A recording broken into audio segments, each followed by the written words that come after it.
Yeah, let's be real. That's what it's about. Real within what you kind of expect of yourself, you know? Because, respectively, like, if you're going to be in a relationship first with, shouldn't it be yourself? Why so? Because your relationship with yourself predicates with everything else that you do.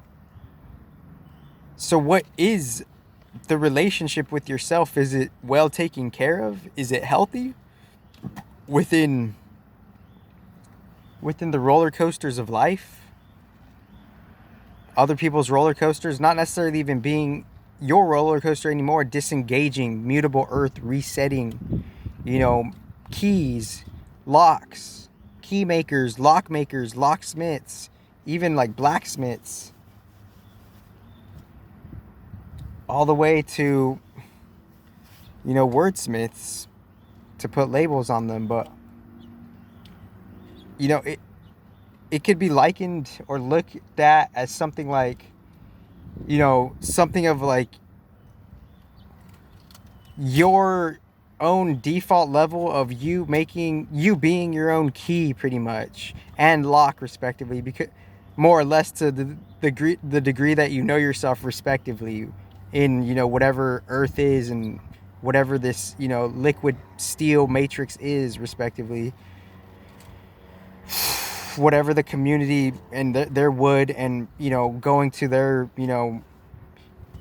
sacred ceremonies to how they use different altitudes of air to get to a deep fire, a deep purification, purifying anything, right? To the point that the mirror changes, because eventually, but who's to say that we retain that mirror? It's the surface level society, and that's kind of like on its own liquid steel element, quote unquote, end quote, where it's that's the societal challenge. But and that's likened with material, and that's likened not necessarily with material being associated with it, and material being of its own accord, earth being its own accord, earth being associated with you, and how you're allegorizing you, how you're living out your allegory and mythology respectively within you, the material earth and the material water that has a unique external reality substance where the human self is more of that, and it's compressed fire and ether and air, but it's still like the fire and the ether and the air, they're still evident within us, but just at a lesser gauge. And that lesser gauge, it's a fine thread for us to work with throughout our lives as we have maturation of our chakras and elements, and the other institutions of whatever, however, like the main code says there's this prominent number of 16 and 17, 16 being just kind of like a dialed in hypercube, and then the 17 being like its own center organization of it. And just on an equilatable level, on a neutral level, the esoteric meaning of the number 17 is just the center of a big infrastructure, pretty much, within how they're using a code, a 16-bit code, to ultimately make something from the foundational code of anything. So that's what 17 means. And then obviously people using that 17 in so many different ways, but it just seeing the 17 as just a number code respectively. So as we're going in and out unconsciously, but now newly arisen conscious again, we're going and interacting with these different micro infrastructures, the places that we're going to, the malls, the industries, the underground industries, the shadow of the earth, because the earth is relating to all of the materials. Pretty much all the materials are predicated by different conscious users and inanimate objects of the earth. The earth is being a clay, and it's expressing itself with different other elements that are making conglomerates of how a thing even becomes a thing to begin with, is based on something that is making a different conscious choice to weave certain elements to ultimately be an author of how something is getting put together. Because because there is a deductive reasoning, metaphysical reverse track record of how there's a sequence to the author of the code, and there's secret code on how there's an author's signature on a deep level that we might not necessarily conceive of.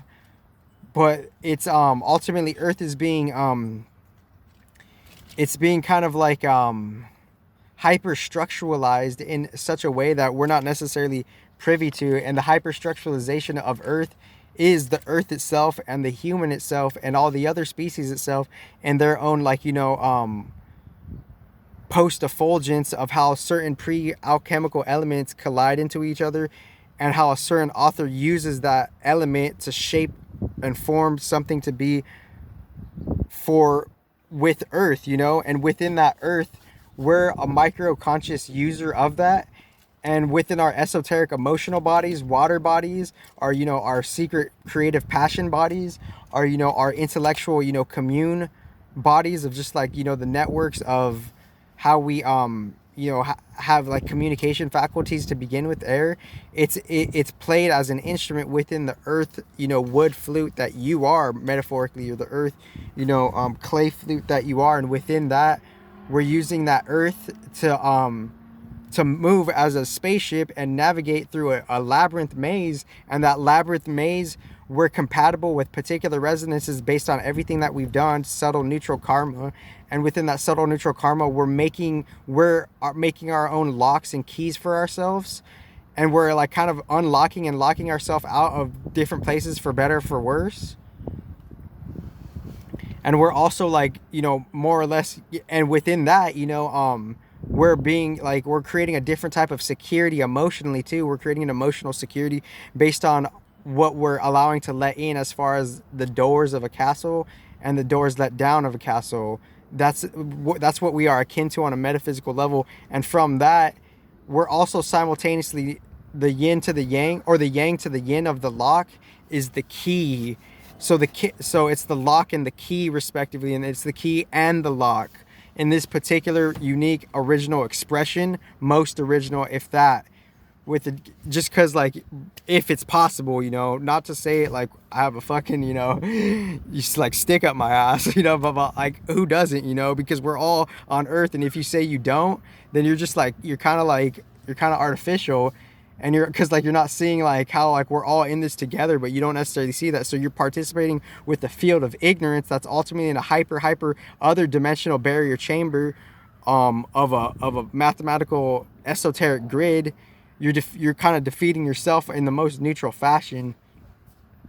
But that's besides the point. On a more bigger neutral is how we are our own key, and we're developing our own key throughout life to see what we can unlock based on what we ultimately, our human prefers and our spirit prefers in a secret synergy, subtle synergy, and then what our human doesn't necessarily or what our human doesn't necessarily prefer, and what our spirit doesn't necessarily prefer, because our track record of our track lineage to source, we're not literally necessarily like everywhere at once, like you yourself and your higher self, you're not necessarily like everything, or if you are, that's some other shit, good for you. But like, even at that, there's a context of limitation where you're not having the same experience as everybody else. Everybody else is having a different experience. But if it is possible for God to somehow experience everybody, then that's a different power. That's a different power. That's everything beyond like everything, different power. So the earth element is related to all that, which is like surface level material creation. It's everything material, borderline, and the earth itself is in between, like, the artificial psychological, society viewpoints, and how that's kind of like, it's having its own like default, like initiative, desire, not necessarily desire, but it could be looked at that at a different context to like, understand and to actually like go towards that where the knowledge is and the wisdom is actually sourcing from on a way beyond level, and it not necessarily realizing that until it's told that in which itself is happening, and what in which itself is happening, us trying to understand the all, however you want to classify whatever you're ultimately like, examining, observing, assessing, or relating with. And within that, the earth, it has to deal with like, pretty much like, kind of like, the origin of the humans too. And the origin of the humans, they're used in that agenda has went through 16 different corners on a different galactical viewpoint, and on that galactical perspective there's like 16 main different experiments. So that's the crux of diversity. That's the diversity, that's like the diversity middle field of, material, like material to spiritual and spiritual to material, two different in-betweens, because one's coming from a spiritual top down and one's coming from a new resetted bottom up, or a familiarized resetted bottom up, because there's other things on this earth that have been in the game longer than us, just because time's working in such a different way. It's like more bizarre. But for us to like, clarify it and classify the hidden balance, that's beyond everything, because once you have the right way of understanding it, then your new approach could be more like better. But like there has to be like some sort of harmonic effort to like sustain like that notion with a different type of higher principle, respectively. And higher principle meaning just, seeing how I could be on good terms with something that's feeding me on a neutral level, respectively. And then please read between the lines within that, respectively. But so the earth has to deal with like, a lot of different things. And I look at Taurus as kind of like, the visual code. I look at Taurus as kind of like fixed earth. I look at Taurus as like the coders, and like the programmers and like the detailers and like the real like, firmware technicians and the software specialist. And it's not necessarily a human being or an individual. It's like, what the constellation is actually storing as far as, coding the currencies of the underground humans, or underground coding of the currencies. That's like the deeper middle path, taking into account the light, that which happens beyond the dark, that which happens underneath the light, and each constellation respectively within just their like quote unquote metaphysical psychological themes. The Taurus constellation has to do with like the records and the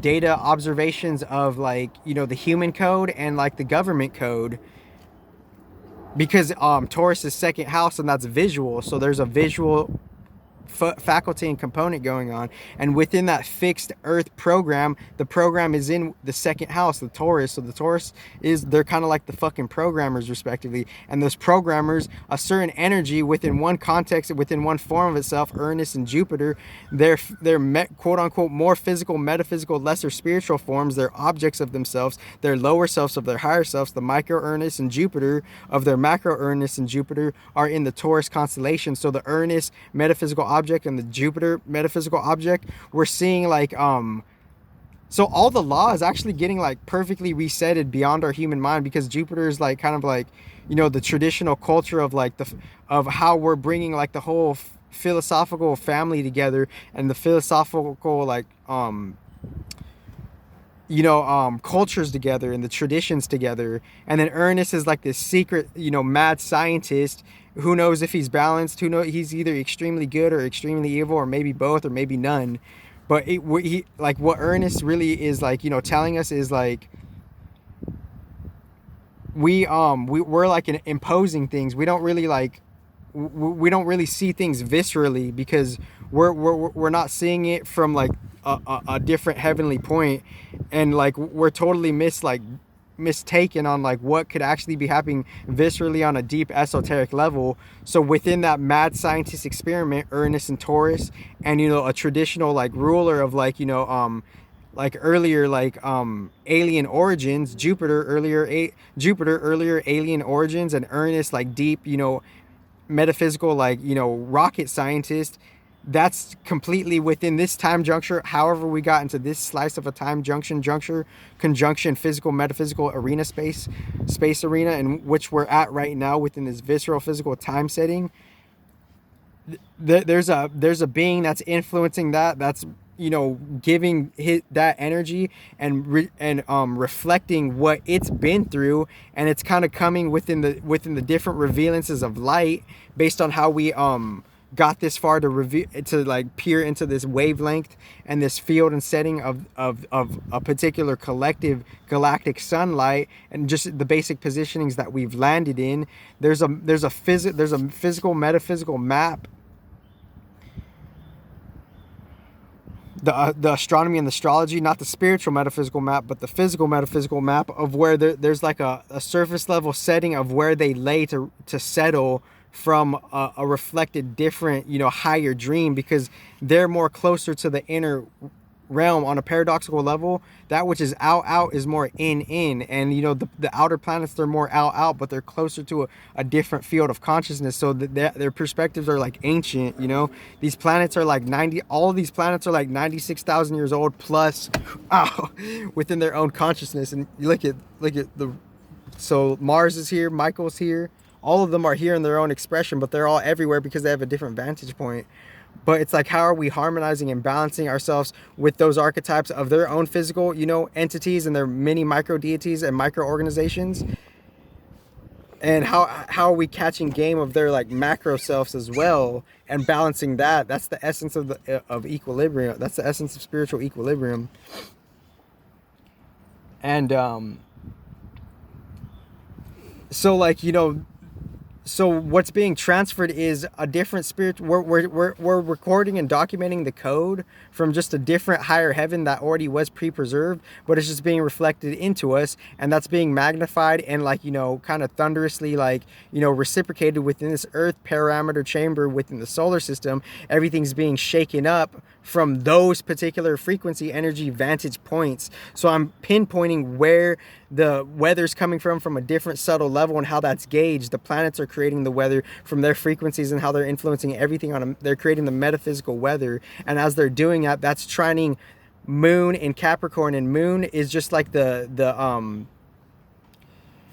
kind of just like, you know, the esoteric fertilizer. It's kind of like, I'm thinking of like a garden clay pot and a garden hose. That's what the metaphorically the moon is. And the moon is like feeding us, it's fertilizing us, and it has its own cycle between, you know, the earth and all the other planets respectively within their own orbits, of how the moon is like closely associated within the earth and the sun, and it's going and orbiting and revolving around the planets in their own unique, you know, orbital fashion. And the moon in Capricorn, we're feeding the reality of like, what is the truth, the raw truth, and whatever house Capricorn is within you, where your reality is being like kind of like focused on, and how we're asking ourselves, how are we really supporting ourselves within the reality of now, the trine earth and Mercury and Sun conjunct. We're acting on the processes of, you know, the gods.